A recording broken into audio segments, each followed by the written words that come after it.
There's no use in coming and offering Eid prayer. You know Eid Salah, for example, I know this is off topic and I'm going to go back to my topic, but you know Eid Salah, you know what the ruling for Eid Salah is? What is the ruling? There are some ulama here sitting, but I'm not going to ask the ulama because that's just disrespectful. Those who are not scholars. What's the ruling? Like, is it fard? Is it wajib? Is it sunnah? What is it? It's wajib. Okay. What's Fajr Salah? What's Dhuhr Salah? What's Asr? Eid Salah, actually there's two opinions. The mainstream, the majority opinion, especially the Hanafi opinion, it's that it's wajib. According to some schools of thought, like Imam al-Shafi'i, Imam Ahmad bin Hanbal, Imam Malik, it's sunnah. Sunnatul mu'akkada, emphasize sunnah. Some say it's sunnah. Eid Salah is sunnah. Dhuhr is fard. You rather pray Dhuhr and not pray Eid Salah if you were going to choose between the two. You rather pray Asr, Maghrib, Isha and not offer the Eid Salah if you were choosing between the two. But for a Muslim to think, not go for Eid Salah, why are you then going for Eid Salah and not going for Dhuhr? Because a lot of people come there, wear nice clothes. That becomes a cultural celebration rather than a religious celebration. If you were religiously happy, if you were celebrating from a religious perspective, you'd be going for Dhuhr Salah and Asr more than Eid Salah. But because it's a cultural thing, you go for Eid Salah because now people are meeting, yes, food, afternoon, family get together. It's become more of a cultural thing. And that's what we need to realize, and we need to emphasize this point to the people. Our whole lives need to revolve around Islam. Seriously, all our lives, from the moment we wake up to the moment we go to sleep. Everything, not just marriage, even the way we do our business dealings. And these are topics, each topic requires a lot of detail. I did recently a talk in London, Deal or No Deal, Business Transactions in Islam. That was the title, by the way. Even our business transactions, sometimes some of us, we think Islam's got nothing to do with our business. Every part of our business transaction, there are rules of Islam attached. We need to learn about the laws of Islam in regards to business and trade before we can even do business and trade. Selling alcohol is an absolutely no-go area. That's the black and white of the rules of Islam. Absolutely, categorically forbidden, haram in Islam. For a Muslim to sell alcohol and make money, that money is filthy, it's absolutely dirty, it's haram. Anything purchased with it is haram. Any food you're eating, it's haram. Any food, seriously, any food you eat. You can eat vegetables, but if you've bought that vegetables through haram money, that vegetable is like pork. Seriously, I'm not joking. There's sometimes people, like they go into the shops and they look at the ingredients, and let's see, people get obsessed with some ingredients, E4962, let's look at the ingredients. You ask him, brother, but the money you're going to take out from your pocket, right? That money, where is it? Is it halal income or haram? If it's haram, then it doesn't matter, E496. It's the same as just eating pork. It doesn't make a difference. Halal in Islam is not just ingredients. It's two things, the ingredients as well as the money used to purchase that item.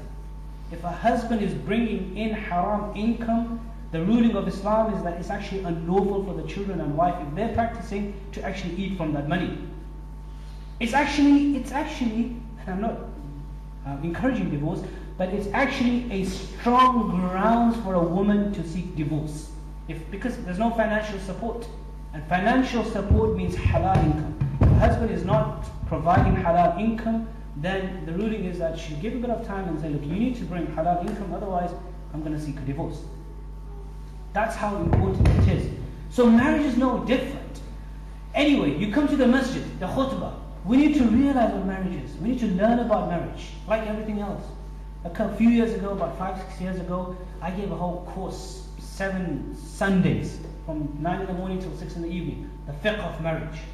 This was in 2005, I think, or 2004, if I remember correctly. We had a whole 7-day course, A to Z of marriage. People before marrying, they need to learn about marriage.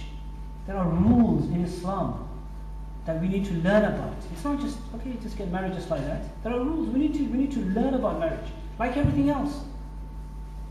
And even recently in London, just 3-4 months ago, or 5 months ago, I gave a condensed course of that same course. It was just 4 Saturdays. Once a month, I used to go to one of the colleges, the Ibrahim Community College. And we did 3 days, not just marriage, but one day we had 3 Saturdays fiqh of marriage, the fiqh of marriage, and one day was the fiqh of divorce. There are rules of divorce that we also need to learn about. So many times, seriously, because I come across a lot of people.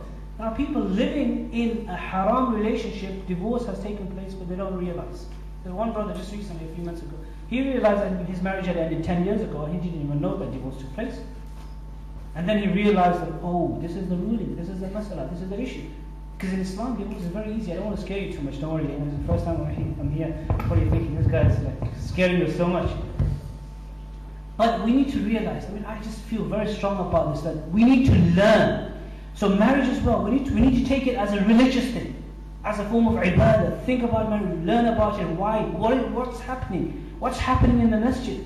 What's a wali? Who is the wali? Who's the guardian? You're marrying the sister, or the sister's marrying the brother. What's happening? The Imam recites 3 verses in the Khutbatul Hajj. يا أيها الناس اتقوا ربكم الذي خلقكم من نفس واحدة وخلق منها زوجها وبث منهما رجالا كثيرا ونساء واتقوا الله الذي تساءلون به والأرحام إن الله كان عليكم رقيبا. That's verse number 1.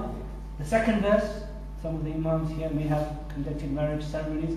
يا أيها الذين آمنوا اتقوا الله حق تقاته ولا تموتن إلا وأنتم مسلمون.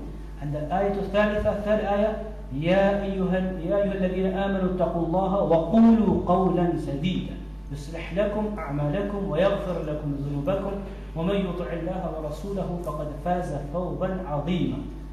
Now I'm not going to translate them because time is very short. We are already 3 o'clock. Because we were cultural in coming here as well. You know what I mean by that? I said to Brother Abdul Rahman, I said, what time did you advertise the talk? He said 2 o'clock. I said 2? That's a big mistake. If the talk is starting at 2, we need to advertise at 1. Then people might just turn up at 2 o'clock. Don't you, I'm the same as well, so it's just, we're all the same.